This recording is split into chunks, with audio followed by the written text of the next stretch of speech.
قال الحديث الثاني والعشرون عن أبي عبد الله جابر بن عبد الله الأنصاري رضي الله عنهما أن رجلا سأل رسول الله صلى الله عليه وسلم فقال أرأيت إذا صليت الصلوات المكتوبات وصمت رمضان وأحللت الحلال وحرمت الحرام ولم أزد على ذلك شيئا أأدخل الجنة؟ قال نعم. رواه مسلم. ومعنى حرمت الحرام اجتنبته ومعنى أحللت الحلال فعلته معتقدا حله. Hadis ke-22. Jalan menuju syurga. Abu Abdullah Jabir bin Abdullah Al-Ansari radhiyallahu anhu menerangkan bahawa ada seorang lelaki yang bertanya kepada Rasulullah sallallahu alaihi wasallam. Ia berkata, "Bagaimana pendapatmu jika aku telah mengerjakan solat maktubah, yakni solat fardu 5 waktu, berpuasa Ramadan, menghalalkan yang halal dan mengharamkan yang haram, dan aku tidak menambahnya dengan suatu apapun. Apakah aku bisa masuk syurga?" Beliau menjawab, "Ya." Hadis riwayat Muslim. Makna mengharamkan yang haram adalah menjauhinya, sedangkan menghalalkan yang halal berarti melakukannya dengan penuh keyakinan akan kehalalannya. Tamam. Ini adalah hadis, salah satu lagi hadis yang disebutkan Imam Nawawi dalam ini, yang di-include-nya dalam kitab ini, yang mana jelas daripada hadis ini ia merangkumi the bare minimum lah untuk orang itu masuk syurga dan terlepas daripada api neraka. Iaitu orang ini ia bertanya Nabi sallallahu alaihi wasallamnya, "Ara'aita idza sallaitu as-salawatil maktubati?" Ya, cuma nanya, kalau sekiranya aku sembahyang solat-solat yang wajib, wasumtu Ramadan, dan aku berpuasa pada bulan Ramadan, wa ahlaltul halala, dan aku menghalalkan yang halal, dengan makna aku mengerjakan dan membuat perkara yang halal, wa haramtul haram, dan aku mengharamkan yang haram, dengan makna aku menjauhi diriku sendiri daripada perkara yang haram, artinya langsung ia dalam membuat perkara yang haram. Walam azid ala dhalika syai'an, dan aku tidak menambah apa-apa. Artinya ia hanya menghadkan dirinya arah perkara-perkara yang wajib sahaja wah, dan langsung dia menyentuh perkara yang haram. Soalnya kalau cuma tu, dan ia tidak tambah langsung, tidak ada dia tambah amalan sunat ke apa kan ada. Ada khulul jannata, nya kalau dalam kes cuma ni, situasi cuma ni, kalau aku buat cuma ni, adakah aku akan masuk syurga? Nya Nabi sallallahu alaihi wasallamnya na'am. Dan memang benar pun, artinya ini bare minimum untuk seorang itu masuk syurga. Yakni pertama sekali memang artinya orang ini beriman sudahlah kepada Allah Ta'ala dan Rasulnya. Kemudian selepas dia beriman itu, banyak aku buat yang wajib saja, yang haram langsung dah aku pegang, langsung dah aku buat, dan cuma nak masuk syurga, kena masuk syurga, confirm. Artinya orang cuma ni basically markahnya 50 ni, 50%. Artinya ini bare minimum untuk orang itu masuk syurga. Ataupun malah bare minimum untuk orang itu masuk syurga tanpa diazab dulu di neraka. Contoh. Sebab ia tidak pernah meninggalkan yang wajib, dan ia mengerjakan semua yang wajib. Artinya ia pernah meninggalkan yang wajib, dan ia tidak pernah membuat yang haram. Contoh. Seorang macam ni, adakah yang masuk syurga? Confirm. Itu kaedahnya. Dan adakah ia terlepas daripada neraka? Confirm. Artinya hatta diazab di neraka pun nada, sebab nada dosa. Contoh. Kan, tetapi in hindsight ia macam simple, lurus simple. Tapi kalau tadi gabungkan dengan hadis-hadis yang lain sebelum ini, kita ni ada perkara lain. Contohnya macam innamal a'malu binniyat wa innamal likulli imri'in ma nawa. Artinya setiap amalan itu dengan niatnya. Jadi adakah contohnya ia dapat menjamin solawat maktubat, sembahyang fardu yang dikerjakannya tu murni tulus kerana Allah Ta'ala semata-mata, sehingga ia mewajibkan ataupun menjamin solat itu diterima? Tidak tahu.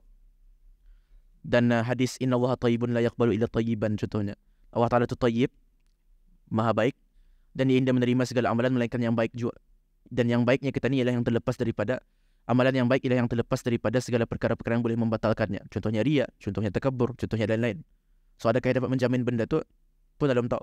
Tapi dalam ideal situation di mana kita ni andaikan bahawa ia telah membuat semua perkara yang wajib, dia pernah tinggal, dan ia membuat perkara yang wajib itu ngam seperti mana haknya yang dituntut oleh Allah Ta'ala dari segi niat dan dari segi terlepas daripada perkara-perkara yang membatalkannya, dan langsung dia memegang dan mendekati perkara yang haram, dan ia tidak menambah langsung di atasnya, maka orang macam ni adakah ia akan masuk syurga dan terlepas daripada neraka? Confirm.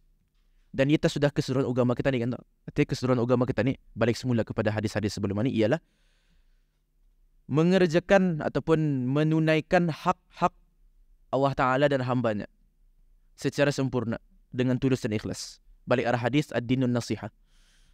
Sekali orang ni adakah ia telah menunaikan perintah Allah Ta'ala secara sempurna? Semua yang Allah Ta'ala wajibkan ia buat, dan semua yang Allah Ta'ala larang ia jauhi. Dan segala yang sepatutnya ia buat arah hamba dibuatnya. Sebab tu ia mengatakan ahlaltul halala, aku mengerjakan semua yang halal. Artinya hatta dalam sesama manusia pun, hubungannya sesama manusia pun ia hanya melakukan yang halal sahaja, dan ia menjauhi yang haram dalam perhubungan sesama manusia. Maka orang macam ni adakah ia telah menepati perintah agama kita ni secara keseluruhannya? Dan sebetulnya apatah pedah ketani, contohnya bila mana melihat hadis ni mengerjakan yang ekstraan, tadi dapat masuk syurga dengan ani saja, dengan yang basic-basic saja. Sebab realitinya perkara ni indah sanang. Perkara ni sangat-sangat payah. Untuk ahlaltul halal wa haramtul haram, atau untuk membuat perkara yang halal sahaja dan meninggalkan semua perkara yang haram, tadi tahu ia bukan perkara sanang. Tadi macam yang tadi sebelum ni lah, ia kata ni pandai gugur, pandai jatuh, pandai membuat maksiat. Maka bila mana cuma tu terpaksa kita ni cover, terpaksa kita ni orang tani pampan, tani bagi plastar macam tu. Sebab tu ada sembahyang sunat, contohnya kan dalam hadis yang lain yang Nabi SAW nya sembahyang sunat itu untuk menutupi aib-aib ataupun kekurangan-kekurangan daripada sembahyang wajib. Contohnya puasa sunat sama juga untuk menutupi aib ataupun kekurangan arah puasa wajib yang tadi lakukan. Sebab in the end, untuk menunaikan hak Allah Ta'ala dan hambanya secara sempurna dengan tulus dan ikhlas itu, secara realiti dan implementasinya indah sesanang kita ni mencakap ataupun mengucapkannya cuma tu. Maka tani perlu kepada benda-benda ekstra tu untuk nyorang membalancekan dan sebagai kewaspadaan kita ni cuma tu. Kan tetapi secara esensnya, secara zatnya dan secara asalnya memang kalau orang tu orang melimit dirinya kepada yang wajib sahaja dan meninggalkan yang haram, confirm ia sudah masuk syurga tanpa masuk dalam neraka lagi macam tu. So itu caranya untuk kita ni menggabungkan antara hadis ini dengan hadis yang lain. Dan sebab itu juga disebutkan Imam Nawawi di sini, sebab dalam hadis ini telah menunjukkan kepada kita ni the bare minimum dalam agama kita ni sendiri. Artinya agama kita ni merangkumi apa? Ni ia ni sudah beriman kepada Allah Ta'ala in the first place. Satu sudah artinya orang ni sudah beriman kepada Allah Ta'ala. Sembahyang, puasa dan segala perkara-perkara yang wajib itu termasuk juga, maksudnya segala zakat, segala haji bagi yang mampu dan lain-lain, dan mengerjakan yang halal sahaja dan meninggalkan yang haram. Udah habis. Itu the bare minimum yang perlu tadi buat untuk tadi masuk syurga dan ini masuk neraka langsung. Dan itu yang disebutkan oleh Nabi SAW di sini. Bila mana ia mengatakan nya orang itu masuk syurga ku ni kalau aku buat macam ni, saya the bare minimum.